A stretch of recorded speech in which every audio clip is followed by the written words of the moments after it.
I can't hear anything.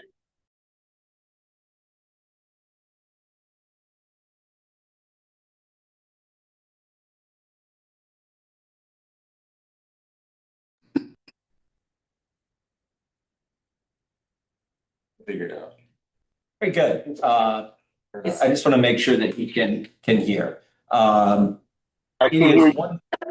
It's 1:37, and I'm going to call to order a workshop that we are holding to sort of discuss the budget with the ultimate goal of helping the council know how much money we can anticipate spending, how much money we have available to spend for the for the future. And there had been a couple of special considerations, emergency funding, whatever you want to call them, that the council has voted on recently.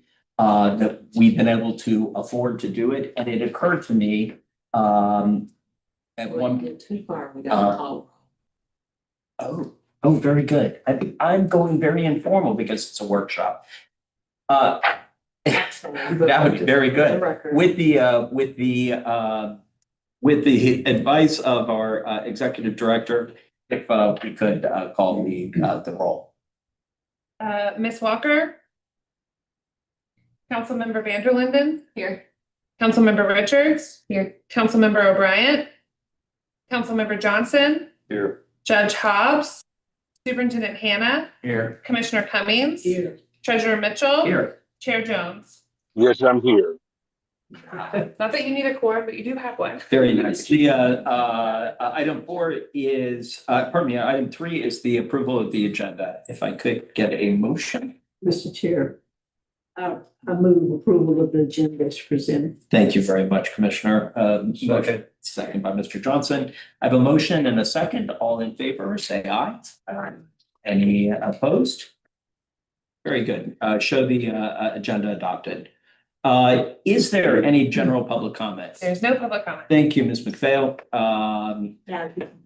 Okay, so the purpose of this meeting is to give the full council an understanding of sort of the budget process that we go through to put together a budget, which I know seems in February like it's ages away, but we're going to start going through the budget process and setting a millage rate based on that. In addition, this really stemmed from a question that the superintendent asked me a couple of meetings ago, and that is, do we have that money? And it dawned on me, I'm like, I get to see these all the time. And I have I can almost tell you to the $100,000, maybe the 50,000, yes. And it didn't seem fair that I knew how much we had and that you all didn't. And I saw that sort of as a failure on my part as the treasurer, for people to have a better understanding of, one, how much we're bringing in, both in tax revenues as well as interest, how much we're spending and where we're spending.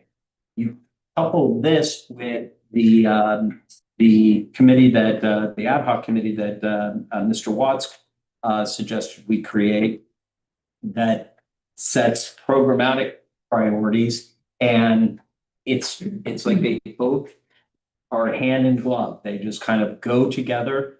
That committee is going to set the priorities that we'll vote on, and this committee will let them know how much money they have to spend on those priorities. So that's the purpose of today's meeting, and it is a workshop, which means all formalities are taken down. You do not have to go through the chair to ask questions, to make comments. We'll do this in the most orderly way. If you want to make a big comment, go ahead and throw your name tag up. But otherwise, let's just have this in a conversational way. Sika has done a good job of doing a funding tracker. And I encourage you to take a look at this. Mr. Hand, I know you had a question on at our budget committee on this, but this gives you a flavor for if you needed a picture of what we've done. Just from a number standpoint, the long spreadsheet with the highlighted yellow will give you a very good flavor. And it dates back to when we were originally created at the beginning of fiscal year, midway through fiscal year 2021. And you'll notice that we got the loan from the county, so we start out very small.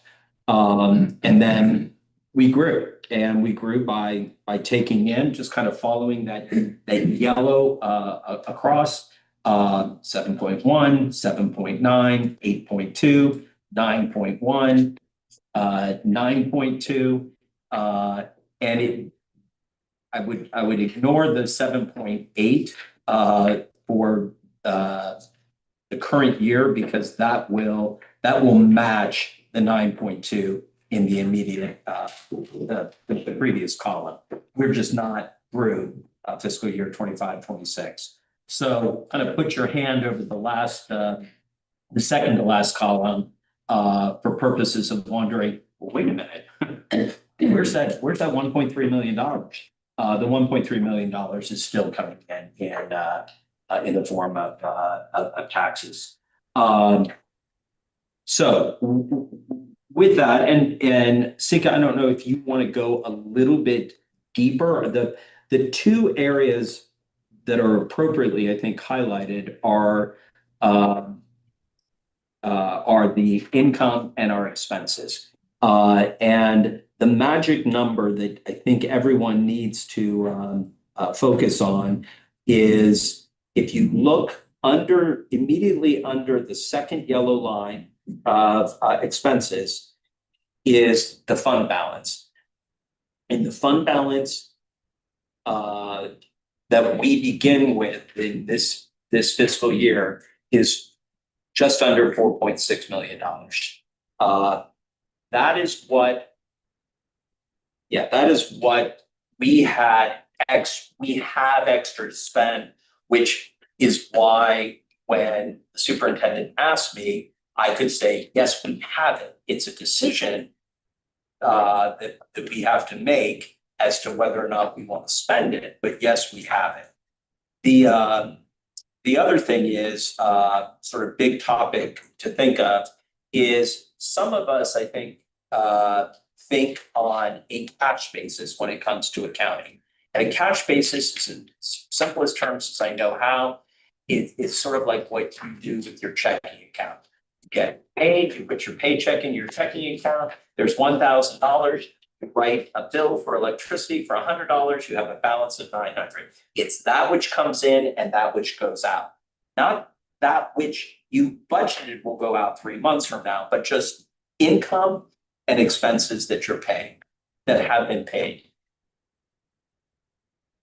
That is great for a household, typically governmental entities and entities with larger budgets. And we sort of fall kind of in the lower end of that category, but still at roughly $9 million a year. We do it on an accrual basis. What Sika has done is she's tried to help both sides of our brain, and that is kind of a hybrid. And this is my interpretation of it, where she looks at how much money we're bringing in, and then when we've made a commitment to fund something, she removes that. So it's almost like an accrual basis where it's that which you have committed to. She removes that from the cash balance. So it's a little bit of both. All three work. And it really is a matter of helping each one of the council members to better understand how much money they have left to spend, or how much money we will have that will roll over into the next calendar year. So it might not have been expended, but it's obligated, basically. Yeah, that's the way when Sika would bring us numbers, she was doing it on an accrual basis, but helping those of us who think in a cash basis. I don't know if that's why you did it, but that's essentially the effect of it was it helped. Some people think with the right side of the brain, some people the left side, and it helped both of us understand kind of what was left. My brain has always been trained on an accrual basis for budgets the size of ours. The other thing that I do is if we know that we are going to spend $600,000 with a vendor, and we're going to do it over a year. My brain, I put $50,000 straight across, even though they may not get, 50,000 in the first month. They may only get 10,000, and that's why those percentages on that far column sometimes can look weird. It's like, wait a minute, we are over our budget. Well, we're over our budget because we've spent everything up to this point, or we're way under the budget because the payments are going to be backloaded at the end of the year. So when I look at a budget, that's how I see it. I only get nervous, and earlier, Commissioner and Austin, you missed as we were going over our budget. Sika starts out by saying everything looks good, and what she means by that is that we may have spent more to date on buying paper, but we're not buying any more paper for the rest of the year. So we're online at the end on September 30th, everything will be equal. So those are kind of the two concepts we just need to throw out. Is there a, in our mind, like, do we say, okay, we want this amount to be a rollover amount? Like, do we have a number where we're trying to keep the expenses and everything, like? We have a reserve fund. Right, but I'm saying, is there a number for that reserve fund? Like, we're trying to, 10% of the proceeds, the ad valorem proceeds. So let's round numbers, 9 million this last year. So you'll see in the reserves, I think it's 905,000. That's 10%. So let's just say we brought in 10 million next year. We got 905. We wouldn't take, another million and add it to it. We just take 95,000 to make up the difference. So then it's always 10% of the current year's ad valorem taxes. Mr. Superintendent, projected taxes. If I'm reading this correctly, it looks like we have a total of around 20 million to work with, of which 15 million is obligated, budgeted for this current year. Is that right? And then there's 4.5 million that's not accounted for. Right. Yes. Right. So basically there's 4.5 million that's not encumbered. Encumbered, spent, no. Right. The 15 million above that are for the Previous project. the Healthy contract, Healthy Star Exactly. contract, every You got it. Children's Home Society. That's what's left that would be paid. Where do we get the numbers from? As in, not, I'm saying, like, based on our area, how much we're funding programs and, like salaries and all of that, like where are those coming from? Because we can't compare it to Miami, right? Like it's a big difference. So It's a great question. And that is when I said we're going to try to put the hand in the glove. It is based on some realities in terms of administrative costs. Obviously, we do our best to keep expenses as low as possible. But a determination as to how we spend the rest of the money, this ad hoc committee that I think you said on that Mr. Watts, it was his concept, that sets the priorities. That's how we determine how to spend. And up to this point, we've sort of done by category. We as a council under Sika's leadership have created categories of which we say, you know what, we're going to spend 2 million here, there's nothing hard and fast about it. And it wasn't really driven by an updated priority list. That's why that, and I know, I forget what the name of the ad hoc committee is, but what's it called? It was the strategic planning ad hoc committee. Okay. But may I add? Yeah. To what you're saying? So while we have the needs assessment that was completed eons ago, in June, and of course, it was outdated when it was completed. As we are looking at the strategic framework that came out of that,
um, but to the treasurer's point, the council will decide, understanding we're giving you that number.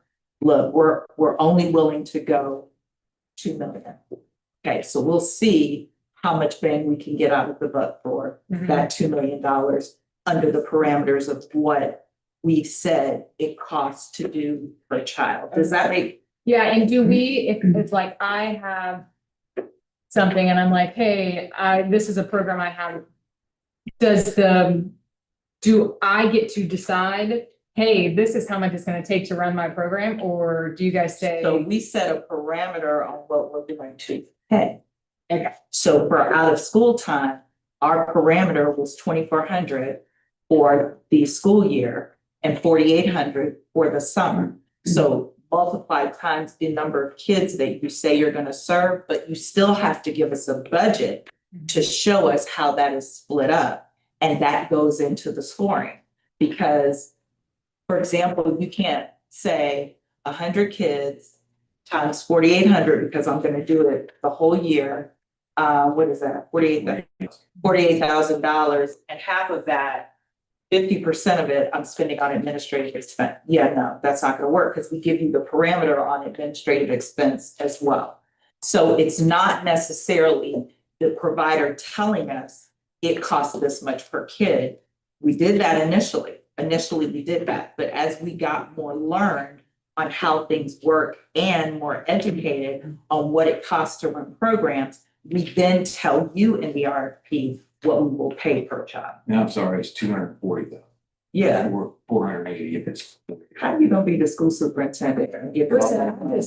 I know you're like, man, give me some of that, and I'll do busting out numbers. I'll say that's where I like. 1,400. Okay.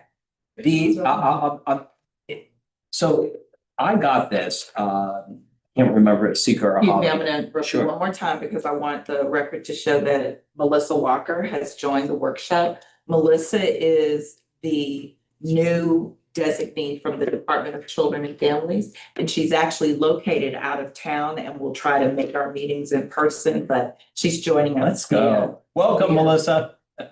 Welcome. Welcome. I am, for Mr. Jones and Ms. Walker, I am holding up, a handout that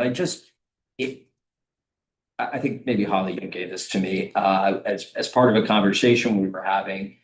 St. Lucie County, very different, indicators, but here's what the, almost on a piece of paper, what that ad hoc committee did. Is it looked at indicators in our community that we thought we needed to worry about. And then it applies the amount of money we take in to pick programs that we hope will resolve those indicators and turn them in the right direction. So we've established what the priorities are, or they're making the recommendation of the full council, so we will have established what the priorities of the council are. We'll match that with the amount of money we have and how much money do we want to spend? And you know, Austin, your question is a great question in terms of how a provider will look at it, but it's also a great question as how each council member will look at it. For some of us, there may be areas that we want to dedicate much more money in, and you know, in the majority rule, the majority rules, and as a council, though, we seem to have that one sort of common trait of each one of us has put a heavy emphasis on early childhood. With emphasis on hunger and homelessness, and those have been sort of the areas. And I think those remain sort of the priorities of the council at this point. Those can change. They're the near and dear to your health, your heart is mental and behavioral health is built into it. But that's all Austin, if you charted turn up over there. that long page, you can see what we funded.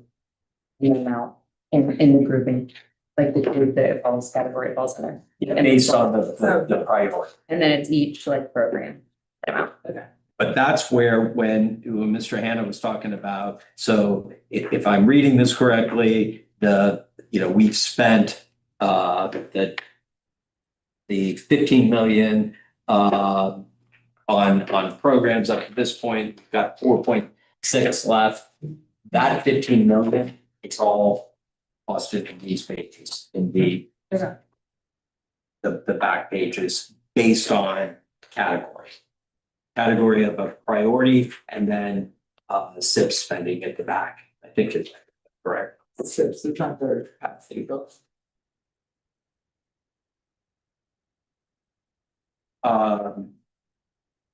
Here's what I can tell you is that, again, we're going to put together a budget that is based on the priorities that the council votes on next week, right? That's on the agenda is the priority spending, the priorities, and that will dictate sort of how whatever we collect, 9 million, 10 million, whatever we collect as a council from property taxes, plus any additional income from interest that's derived. That's how we're going to spend our money. And you're just going to know how much money it is. And really the most important thing about this workshop is understanding how we got to where we are and why we have money left over. Part of the reason that we have as much money as we have, thank you so much. This, I honestly, pictorially was the perfect thing for me. It just made it made my, obviously this is St. Lucie County and we have different community indicators than they do and priorities that are different, but you fill in whatever, cross out one area and fill in the area that's important to you, or important to the council. Anyhow, if we, let's say we didn't spend the $5 million and we just left it in the bank and it gained interest. Well, that's additional income, but it also means we're not helping to move the needle at all. So there's this constant balance of making sure we're spending money wisely, so that if an emergency happens that goes above and beyond our reserves, we're covered. At the same time, not being too stingy with the budget, that we're not funding things that are necessary and can make the arrow go in the right direction. Did I miss anything else on this chart? No, I don't think you missed anything. We just wanted to, so I go back to Mr. Johnson saying of the money that's represented on our balance sheet, what is available for funding? That's the question that kept resounding in our head. So what our team did was look at our funding for each of the fiscal years, look at what you all approved as a council, look at what is encumbered, and then try to look at our expenses and then give you as best an estimate of what cash money is available right now. If on next Thursday, you decided you wanted to do a program. And so that is what the 4.5 million under fiscal year 26 budget, where it says fund balance, that is what that money is. That is totally unencumbered, not allocated or encumbered for any program. Then I think this, and so then that's what this cover sheet is showing you. It's showing you rollover every year and how all that is calculated. And then the following sheet shows you where investments have been made each fiscal year under our 3 funding categories: family well-being, kindergarten readiness, and youth success. And then the capacity building.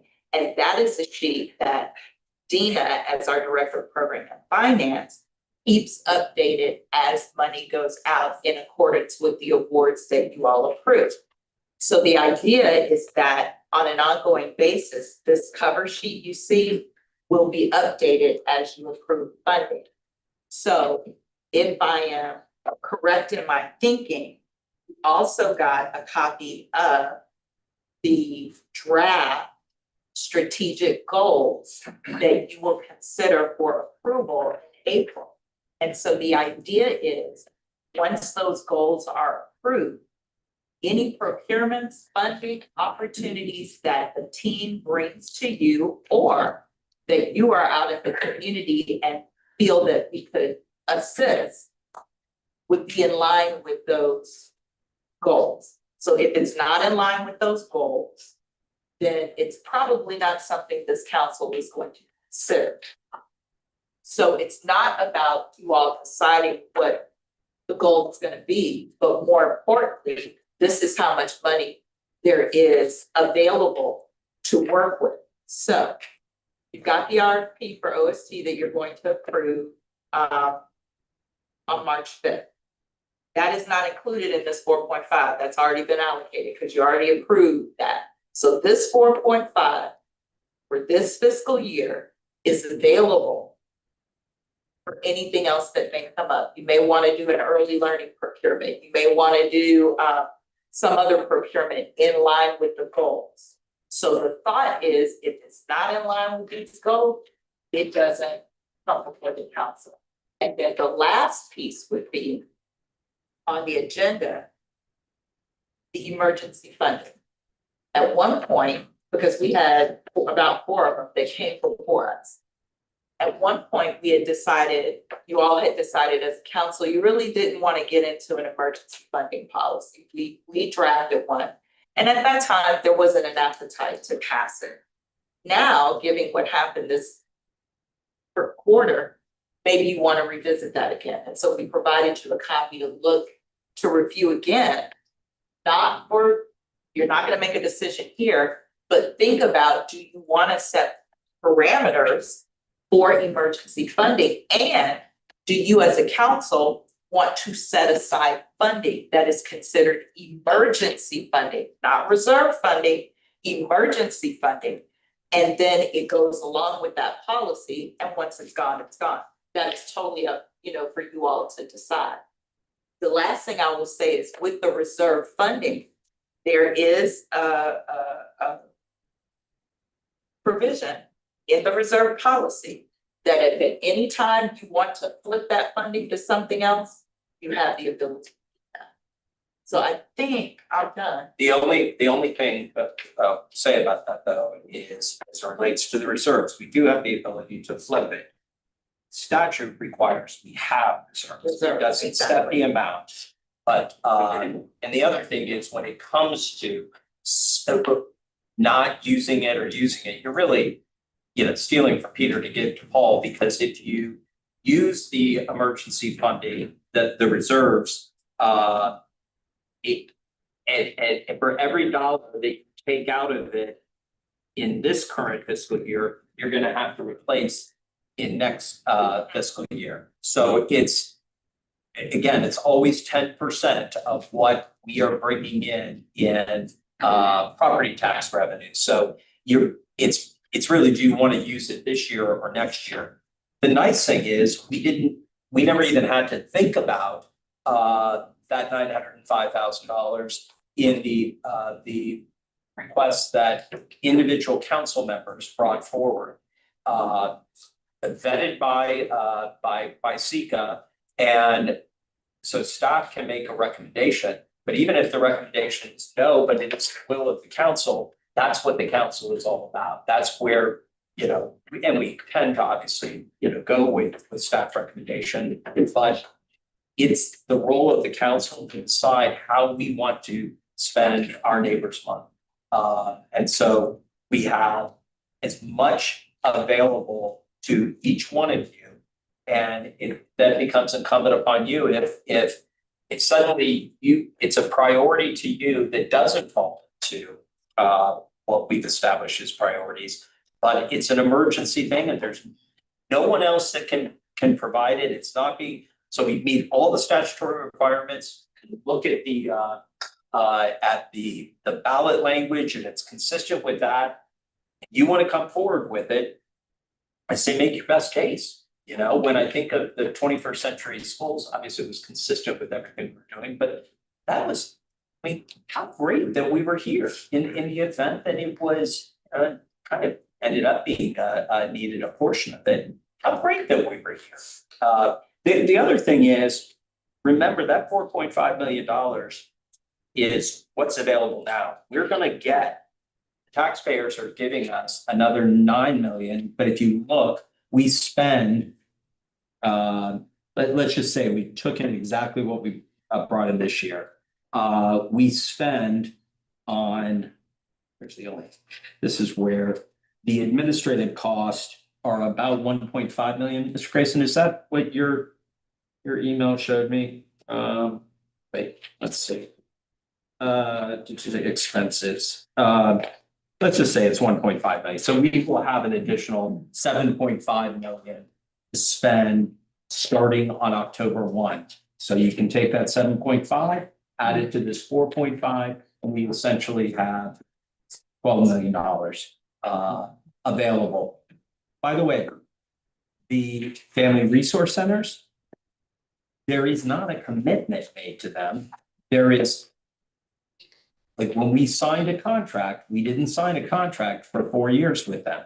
And you know, Sika's good at letting us know, hey, by the way, this is when this ends, you know, and there is no magic to, you know, what the date is, but they've done a good job of having all the grants sort of end around the same time, you know. There's is magic too. There's a couple of outliers, but it's a good thing so that we sort of know exactly how much we have to spend. Can I? Jump in. Okay, go ahead, Al. I'm gonna let, No, you Brent, go. no, You're up no, before you me. usually ask the question I'm looking. All right, I'll make first. that. Go. It's usually ask the question I'm looking for.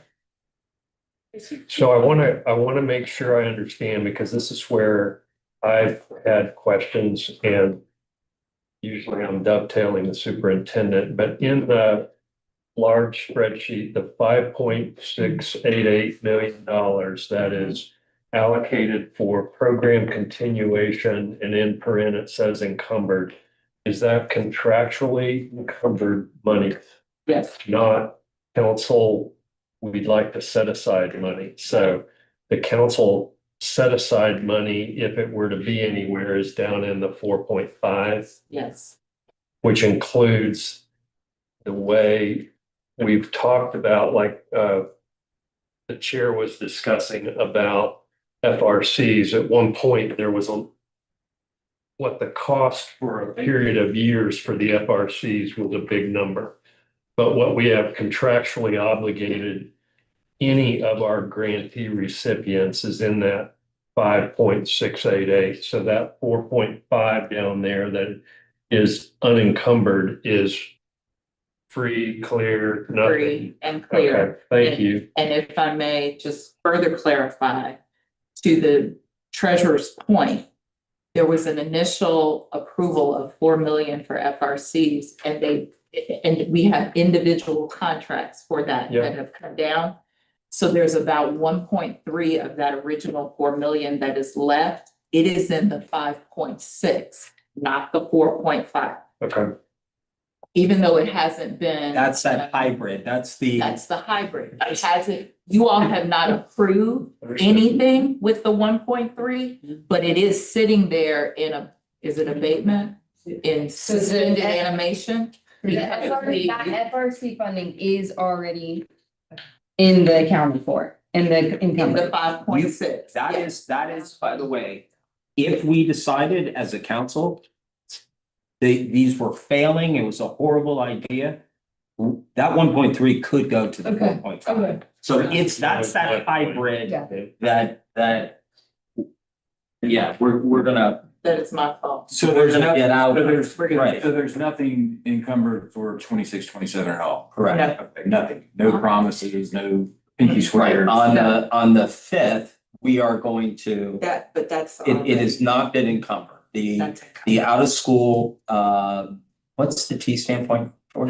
out of school time Right. that you'll be approving is already allocated.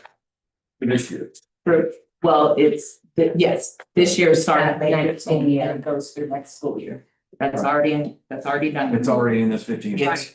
So at the end of September, we only have 2 contracts that go past September, and that's because of when they were started. Other than that, everything else that you all have funded. So the out of school time goes, it's in the 15.5 is for next school year, right? This summer and next school year. Yes. Right? Yes. If we decided we don't want to do any more out of school time for the next summer, we don't have to fund it because it's not committed. Do we have contracts for over a year? We have had them. At this point, we're in the last year of all our contracts. But this council approved the ability to do 1, 2, or 3-year contracts. There is, again, this is why it started to get confusing with the hybrid approach. And we're gonna steer away from hybrid where that's why I talked about the cash basis versus the accrual basis, so that it doesn't put Sika in the, I don't know which brain is yours. But there's money, for example, if we were to say no, next week on all out of school, there's money, much like the FRCs, that would come down from, what looks to be spent and go to, available balance, and we are not contractually obligated to spend the money. We as a council have in the past said by category, FRC, $4.2 million. There wasn't any real magic to the 4.2 million. I mean, that's not true. There was math behind it, but it was not perfect math.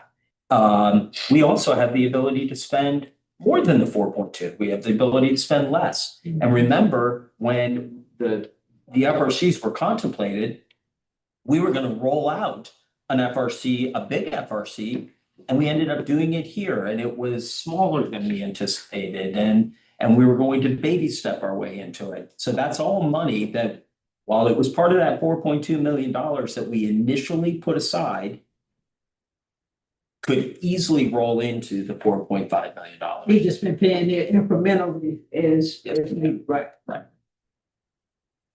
Can I ask a question? I know we have this strategic planning committee. I think I went to one. I didn't know I was on there, so I missed a couple. And I think we looked at some areas that we want to zero in on. I don't know if we're gonna meet again. So before we presented those areas that we discussed to the full council or not. So we already did.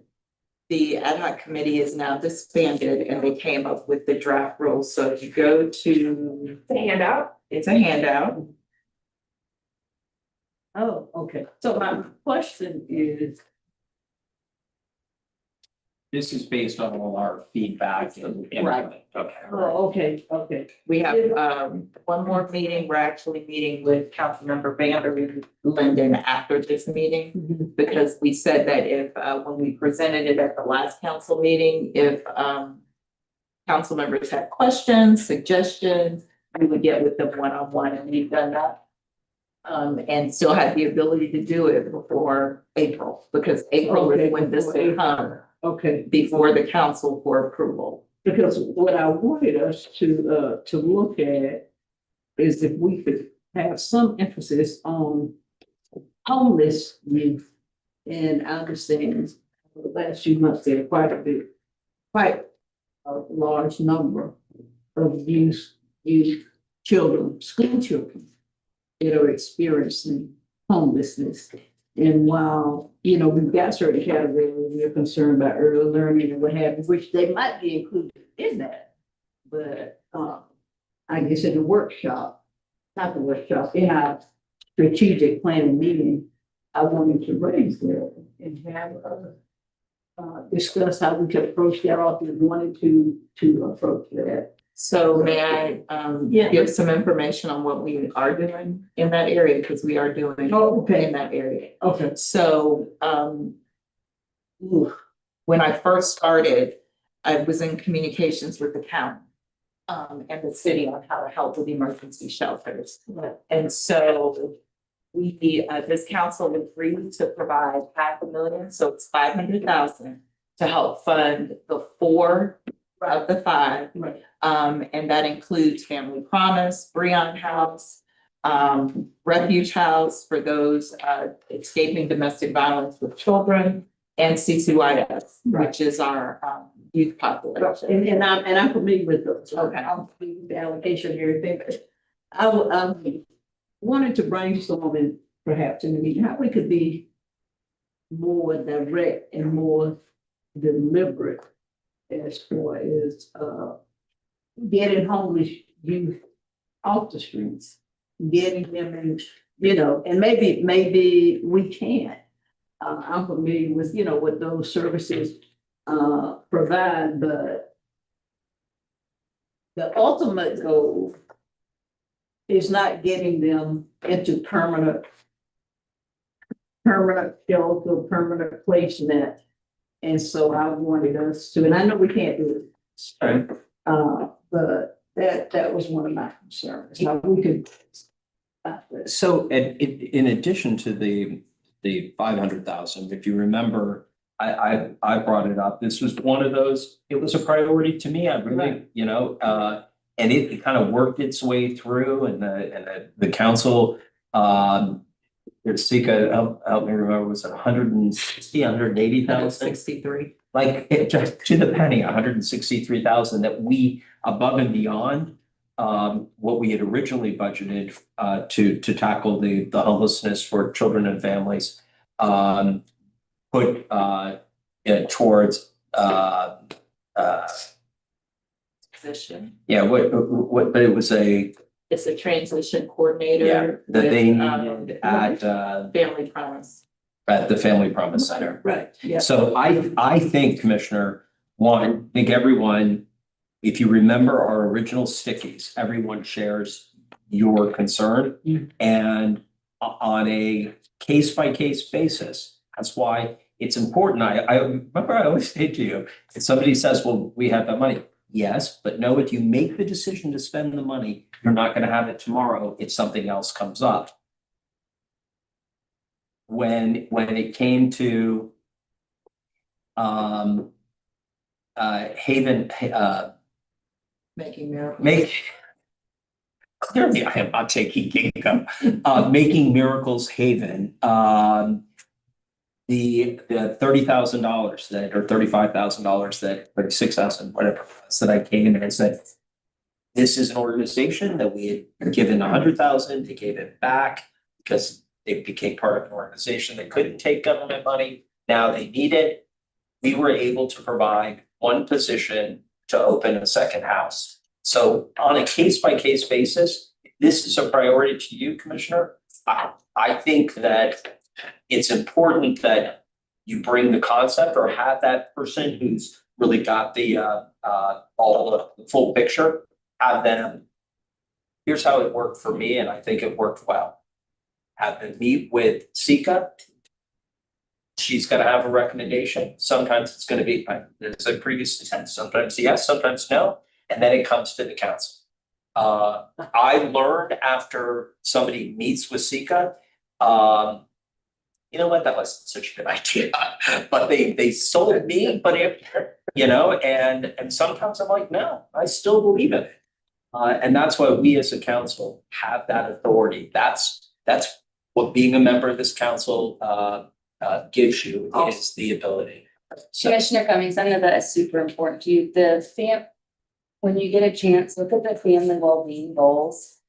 You should see if there's somewhere, and maybe, I know that you guys have gone back to the drawing board on these dozens of times, but maybe there is somewhere we could loop in and look at tracking possibly. I don't know, but look at those goals, Commissioner Cummings, and see if there's some way that we can incorporate. Tying in that it sounds like we're already serving that population, Yeah, but tying and tracking it, and making it a goal. Yeah, and I agree. I know we're serving them. Yeah. Into it, but I just it's like some important. more deliberate. Make sure it doesn't wanna get lost. To be more deliberate. Yeah. And I'll. Yeah, that slipped a little on the programmatic side, but it always comes back to the dollar, so it was perfectly appropriate. Mr. Johnson, did you have? All right, a couple, is there a correlation between the number, I think it would be trying to figure out between the lead schedule here and this any totals on the last page. I couldn't find it, and I thought I understood why, but so you take encumbered allocated for continued expense, in my mind, would track up with this 5.688.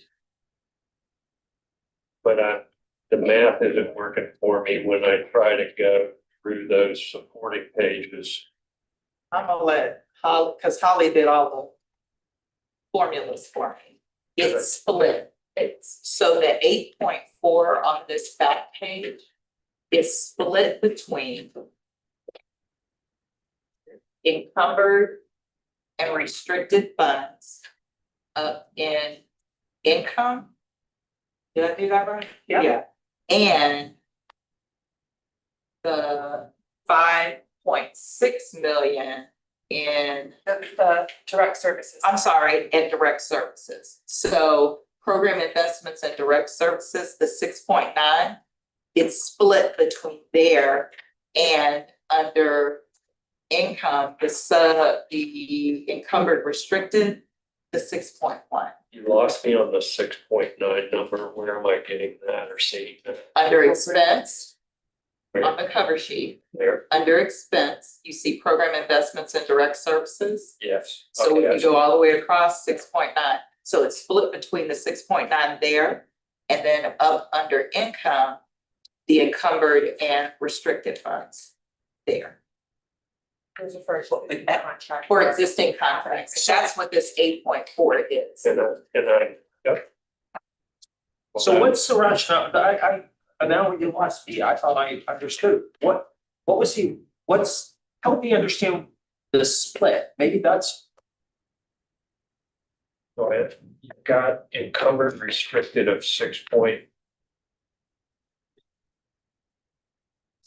So the 6.1, if you Yep. follow it across the years. We didn't have any in 21, 22, 23. In 24, we had 7.7. That means it was restricted and encumbered. Then in 25, 8.1, and now in this current budget, we're down to 1.6. So it's offset when you look at the direct services. The money that's been spent there the 6.9. So when you go to this program page, and I may have to have Dina, You lost me. I'm gonna have Holly explain it, because I understand it, I don't think I can explain. So, some of the contracts that are issued and showing in that last column come from the 6.9 of this year's budget. So it's, for our tracking purposes, that's encumbered and restricted. Yep. And so if we did this at the end of the year, it wouldn't be split, there would be no confusion, but because we're 1 quarter in and we issued those contracts from our tracking side, so things like the Making Miracles is showing in there, that's coming up this year's contract. The 21st Century, 2 contracts that we have with United Way and Boys and Girls Club, that's out of these dollars. The family strengthening for Oasis, Partners for Corner, and Legal Services is coming out of the 6.9. So that's why it's split between the two, but if it's at the end of the year, it would be a clean match. And the clean match would go, I think the clarifying point is that the clean match, because the money that is showing in the income would continue to go down, but the money that's showing in direct services will continue to go up. Because this is only after 1 quarter. Okay, I know, I understand that on a budget. That was kind of, but that it doesn't seem like. I'm wondering if the encumbered restricted funds that you're showing on the lead page of 6.126. That was See that. in the budget that we've spent monies in the current fiscal year against that amount. So use that. And that's the second one, the 5.6. The other one that's in red, Yeah, okay, Under expense. okay. drawing down against those, I would say rollover contracts, like. Continuation contract. Right, so like at the FRC, I think is an example of it's as they invoice it produces. In the expense side. And Dina just had a great suggestion of breaking it down in the next, we can add a row, so it's super specific of that 6.9. What is part of that so that it matches the supporting documentation? Okay, so back to Mr. Johnson's original question. How do we get to all programs 8.4 million? Where does that? So with. Wait, maybe I know. No, I still don't get, where does 8.4, where does that number come? Exactly. So when we're looking at. So, hold on. Yeah, so if you go back to this first page, that gives you the heading. Yeah, And we've got encumbered and allocated. right. So you add all those together, we get 8.4. Some of this, and that's what they're saying, we're gonna break it down so you can see what of this is in. What of this is in those 6.1 and what of this is in the 6.9? Okay, all right, I don't, Because- yeah, I, for a quick second, I got it. And I just want to let it stay there. Go ahead. You do. It's gone again. You doesn't wanna let go? Yeah, I knew, I think I get it.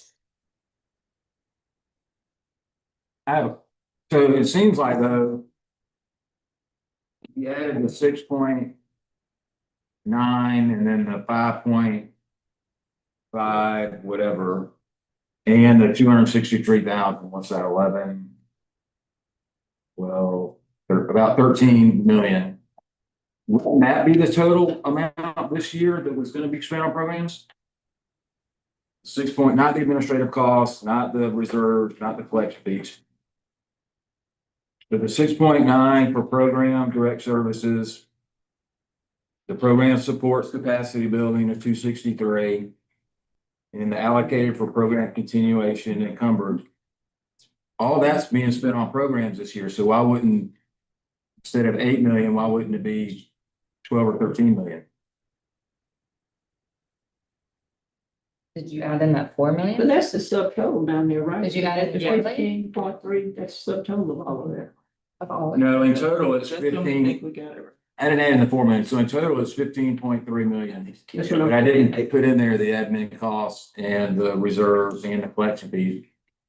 Because those aren't programs, so that wouldn't be in here. We can add a subtotal for programs But only, if you like. you see what I'm saying? But I mean, but the other amount is, so I'm wondering why, when you look at this total at the end, to Mr. Mitchell's point, it's only 8.4 million, but really should be a lot more than that. The way I look at it. Dina, go ahead. If I may, the 8.4 million does not include what is currently allocated to OST because it hasn't been awarded. What's So OST? it's the out of school time, what you'll be deciding on, so there's a 3.7 million in that category itself. Okay. And so if. So we that's want- included up on the first page in the 6.9 or whatever, but it's not in. Correct. Once These you're are only programs. Yeah, this is Right. why we're gonna go away from the hybrid. These are only programs funded. Because- Once that is. And once it's funded, it'll be added. Correct. At this point, we'll know the amount. Once the council makes the award, we'll know the amount, and they will be added to the program spreadsheet. And then you'll start seeing the award versus the deductions that happen So- over the year. Again, the 3.7 million is a random number that we budgeted for. There is nothing about it that is locked in. We could spend 2 million, we could spend 5.7 million. There's nothing about it that's locked in. So that's why, while it feels like, okay, well, it's allocated, right? Going with a purely accrual basis accounting system will make it easier for budget, but if your mind works differently, call Sika and she can do the hybrid model for you. So you know kind of what's left over. I mean, I understand what you were doing and why you were doing it, because I remember when Dr. Glenn was the chair, she was like, okay, I'm confused. And so it came from all of us thinking a little bit differently. So it's still, I think, a valuable tool. It just shouldn't be reflected in our financial sheets because it doesn't state a fact. It states what the will of the council might be. Okay, I'm like not gonna lie to you guys. This to me is just, I wanna know what we're spending on all the costs and how we're coming up with that number. And going from it, like, this is great, that's a good amount that we're spending on programs, but like. How did we get that number? I wanna know, like, I guess I know we talked like. How are we deciding what program is more beneficial and who gets more money and who, So, like, so when we do the procurements, so prior to us getting these goals, we had a needs assessment. Needs assessment suggested certain programs. So we then went and researched, well, how would our procurement look if we tried to get these programs to help fill this gap? So we develop a procurement asking for certain things, metrics, the whole thing. And you submit a budget telling us what you need to accomplish the metrics, to accomplish what's in the RFP. right, which I get all that. I'm just saying, how do we decide, okay, we're gonna take this $4 million and we're gonna put it toward this, or we're going to put 5 million in administrative costs or paper or what, like, that's what I wanna know. To seek So more I do- recommendations. so I do a- and we talk through it and. Right, we do a Right here. budget. I look at what our salaries are, what paper costs, what Zoom costs, and I actually do an expense budget. And then look at, well, for our programming, this is what we have available to do programming. But to your point, the council decides, perinatal navigator, I think, is a perfect example. We did market research and we suggested $2.8 million over 2.25 years, I think it was, because that was when we were into the 2.25, over 2.25 years. And it would be sole source because we already have one provider that does everything with that. The council said, yes, that's a good use of money. We showed the calculations on what it would cost and they approved it. So Okay. that $2 million was allocated for that program And you do this budget every year for us? every year. And we Okay, have to so go. Then that's my question is, if we have these contracts with these providers for 2 years, 3 years. I mean, cost of living, things are increasing. Are they then be able to come back to us and say, okay, this year, this is how much I need because this is the expenses? So what we've done is for multi-year contracts, so family supports is the best look at that. They had 2-year contracts and they were locked in for 2 years. When we brought the renewal back to the council, we brought the recommendation that renew the ones that so we did green, yellow, red, that was easy. Yeah. Renew the ones at green with a 10% increase. So when we budgeted, when they approved that, because they did, we budgeted with the 10% increase. Okay. So part of my job is to say, you know what, if they approve a 10% increase, let's budget for that. If they don't, then we'll budget, then we have what they budgeted for and we move that 10% to this 4.5 that is now available. And then my question is what we get pretty much every year is a locked in amount, right? Because I mean, the taxpayer money, right? It is, Do we and it get any is. other, We determine, we get estimates from the property appraiser's office on what the tax base is gonna be. And then we've got a range up to a certain millage that we could apply against that property tax base. Then Mr. Mitchell and I arm wrestle to determine exactly where. We reach a really To good the compromise. About how much we wanna advertise. And you'll get multiple like options and it will a prediction of like what. Increase property be. values, if property The council value. members all see that because we come We have to know. together to agree the millage rate and that's when the room gets filled with more members of the taxpayer base. okay, so then I guess my thing is, do we? How do I, are we providing, can we back up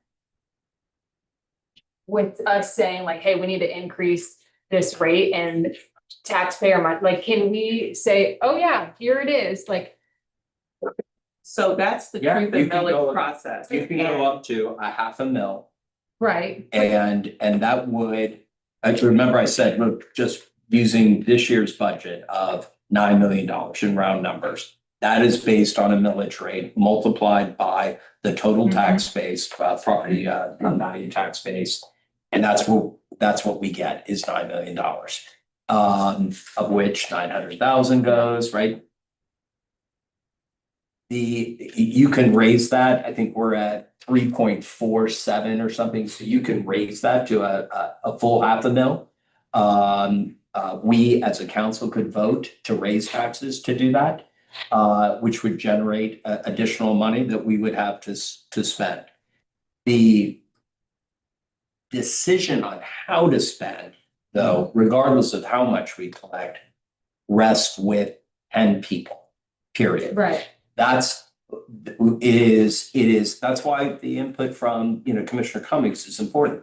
She's emphasizing her interest in doing it in a public meeting to tackle a little bit more homelessness. So that's sort of a cue to Sika and to Holly. Hey, maybe one of the council members, each of us individually. So if there was something that was important to you, you had a program that somebody brought to you. That's why the governor appoints 5 members of the community. Someone brought it to you and said, Ms. Vanderlinden, I've got this great solution to tackle, I don't care what it is, right? If it falls within the statutory confines of Children's Services Council and the ballot language, whether it's a priority listed by this council or not, you can bring it forward. My recommendation, that's why I was saying, is that you have that individual or that group meet with Sika and her team. She will vet it and give you feedback. This is how it's worked for me. Yeah, I guess I'm saying is like, at any point, if we say, hey, we need to raise Oh, yeah. our rate, Once can a we year. as a council feel good that we are providing enough services to the community and there's evidence that we're right, because I think I think that's what the strategic goals are for. okay, but I guess my thing is like, I feel a certain way about saying, oh, let's raise this rate because we need this money because we've allocated it for this, but like some of these programs, what do we do? Yeah, once a year, we get the ability to set that millage rate. And if you see, we got 8 of our 9 million that basically came in right when you pay your mortgage. You're I don't know if you have a mortgage, but let's just say you have a mortgage, you're paying a mortgage company who pays your taxes. They get they pay it on October 31st so that they get the lowest rate, right? Well, so we'll see this huge infusion of cash on November 1st. Then it's done until we set the millage rate and it's collected the next year. And what Mr. Mitchell's point, and so as an example, I think I pay wife and I $147 a year that Children's Services comes in, okay? On your property tax bill.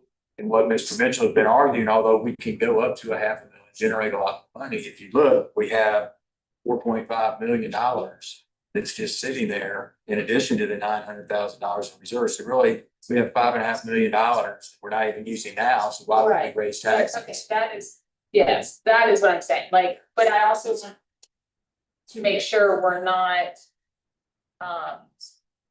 like, when we're saying, okay, yeah, we have this program, that there's a way that we don't account for money and then we're like, oh, like, okay, what's going on? Where's the money at? That and hence a budget workshop. You like all of these questions. You're asking the questions that I think all of us wonder and don't ask. At the end of today, and as the financial reports come forward, every time we meet as a council, you're gonna see where we are. The other thing is as it relates, and that's why I use this, as it relates to set whatever priorities on this side. We're gonna fund programs that will, make this arrow go down if it's good or up if it's good. And the system, this SAMUS system, I think that's the name of it, it sort of evaluates whether or not the arrow's going in the right direction. No, like I said, absolutely not. They feed the data into the SAMUS system and then evaluate it. Reports and then show. Yes. I think if I'm not sure, I think what I hear you saying is, are we going to go and ask for a tax increase without evidence that what we're funding is working? 5 years in, we are just getting to a point where we are producing impact reports to show how we are effectuating the things that we said we would fund. As we now have these goals, strategic goals, smart goals, the idea is that we're going to fund to effectuate the goals, to meet the goals. And then as we do that, when we are looking at our budget every year, if we feel like we as you, not me, feel like we need to get more money in because we're doing something or want to do something different, you make the case for raising the millage rate. But the law requires that we do the truth in millage process like we were talking about. And we do that with a draft budget and options that we present to the council to determine where you want to be with the millage rate, so you can see in the past, this is what we funded, this is what we're suggesting this year. So I think it will become more clear. Yeah, and I think it's hard for me because I came in not at the beginning and Right. you guys are 5 years in and I'm like, wait. okay, where is this and that? And so That is it's- why when I saw you walk in, I was like, and she showed up because it's going to become, the information you picked up today, when we are, going through sort of the budget process, the real budget process, this information, you're gonna be like, that's what they're talking about. And we didn't vote to raise the millage rate. Yeah, I mean, I don't know, but I was just saying, because too, obviously, I don't have anything, and I know. Because could be questions from the people in the community, and being able to explain it. On a level down where, you can understand it, so that's. So yes, I'm not trying to come at anybody, I'm just trying to, in my mind, figure out. What is it? And if I may add, the changes we are trying to effectuate are going to be incremental.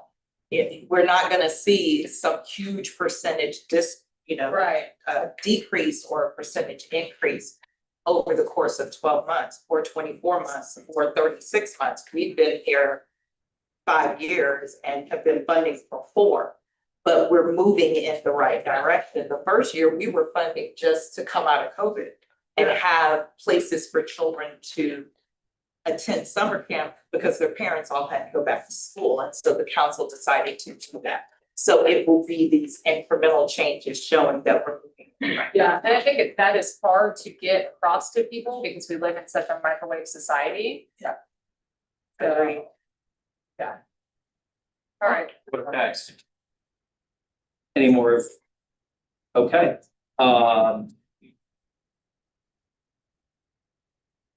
so we now understand, I mean, as we're just kind of going through this agenda, we've sort of gone through informally the budget alignment and the draft strategic goals. That's the Terrence Watts committee coupled with the finance committee, but also this budget workshop.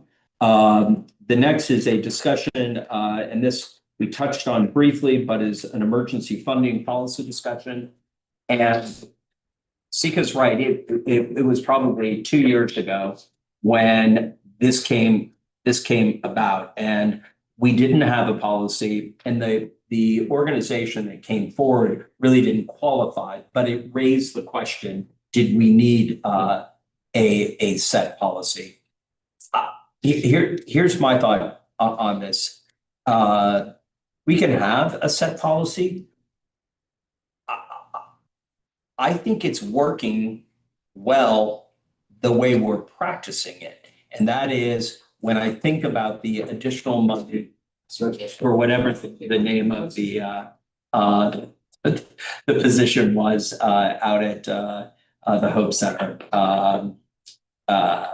What was it Making called? mirror. Transition coordinator, and then the 36,000 for Making Miracles Haven. Those and more Making Miracles Haven and 21st Century, because the transition coordinator, whatever, that wasn't really quite emergency. It was outside the regular budgeting process. Is, I guess, the best way I know to describe it. Nonetheless, the practice that we are using, I think, is working. I just think that it's important that we as council members, when we have a priority that we don't think is being met and we would like it looked at, that we go through a process of asking that organization meet with the executive director, spell it out and allow her to come in and make her come forward with a recommendation. Again, that recommendation may be accepted or not accepted, but I think it's important. That's the only policy I think that's just me. I just don't know that a written policy for an emergency is a good idea, because every emergency is by its very nature different, which is what makes it an emergency. And we kind of have a pot of money that we're acknowledging we might have an emergency. Therefore, we're putting aside 10% of our funds that could be used for that purpose if we didn't have additional funds. So I agree with Mr. Mitchell, living in a land of policies. sometimes you box yourself in and you don't have the flexibility to do things you really need to get done because you created this policy that really limits your scope or limits what you can do. So I Yeah, agree. I feel like no policy could have prepared us or helped us in the last emergency funding situation. I feel like flexibility, I mean, we were legitimately going to be saving kids from out of school care. And so I do feel like a policy could hinder compatibility. It's going to require. But I will say that, again, everybody can approach this a little bit differently, but as a practice, it is a good idea to start with, look, I know what I'm good at and what I'm not good at. As a practice, it's a good idea to bring it to the expert. And Sika's not an expert on everything, but she's far more of an expert on this than I am. So these issues, bringing it to her, she'll call and say, okay, I hate this idea. And I will say, you're entitled to your opinion. If you want to vote, get on the council. I really like this. Actually, I never say that. Well, yeah, that is I true. will say this doesn't seem And I to know. line up. And with I that never being quite said. say that. And he but never I hate says that. My Yeah. point is, it's important that we use that as a process, as a practice, but not as a set policy. And what we will do is, now that we've got, we can be very clear about what money is unencumbered as it comes. We can provide you with what money is available on any given. Right. Because again, it can only be brought if there's money available, and if there isn't any available, we'll tell you. Well, and if you think about it, we have, if with Ms. Walker and the chair, we basically have everybody here. So everybody now knows the number that is available if an emergency should arise or there is a priority that, again, each one of the 10 of us has that right to bring something forward as a member of the council, you know, be it in your constitutional job as superintendent, county commissioner, or as a governor appointee. That's what the statute authorizes each of us to do. Right. All right. No upcoming meetings. I don't think. Council. Oh, well, all right. I just meant as okay. Yes. Next Thursday, March. Like, wait a minute, Thursday, that's tomorrow. Yes, we have an upcoming meeting of the Children's Services Council at 4 p.m. on March 5th. And are there any member comments that haven't already been made? Thank you guys for bearing with me. No, that's I fine. appreciate it. Look at you. I mean, you and a child, it'll take you a little longer. Took me a month. So here, Hearing no other comments, it's 2:54 and the workshop is closed and adjourned. Thank you all.